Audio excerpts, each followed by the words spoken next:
বিশ্বকাপ ফুটবলের এক প্রীতি ম্যাচে আজ আর্জেন্টিনার মুখোমুখি হয়েছিল ইকুয়েডর। সকাল 5টায় ইউনাইটেড স্টেটে খেলাটি শুরু হয়। আর্জেন্টিনা আজ 4-3-3 ফরম্যাটে খেলোয়াড় সাজিয়েছিল মাঠে। গোলকিপার হিসেবে ছিলেন এমিলিয়ানো মার্তিনেজ এবং রক্ষণভাগে ছিল মার্টিনেল, রোমেরিও, মার্টিনেজ, একুয়েনা। মধ্যভাগে ছিল ডিপল, পারেদেস, লে সেলসো এবং আক্রমণাত্মক ভাগে ছিল আলভেস, মার্টিনেজ ও ডি মারিয়া। অপরদিকে ইকুয়েডর 4-2-3-1 ফরম্যাটে খেলোয়াড় সাজিয়েছিল মাঠে। খেলা শুরুর পর থেকেই আক্রমণাত্মক হতে থাকে দুটি দলই।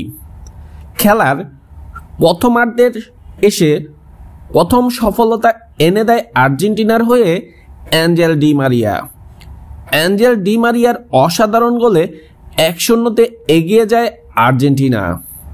খেলার দ্বিতীয়ার্ধে প্রথমেই অ্যাঞ্জেল ডি মারিয়াকে উঠিয়ে লিওনেল মেসিকে মাঠে নামায় আর্জেন্টিনা। একের পর এক আক্রমণে ইকুয়েডরের অবস্থান শেষের দিকে চলে যেতে থাকে এবং অবশেষে 1-0 জয় পায় আর্জেন্টিনা।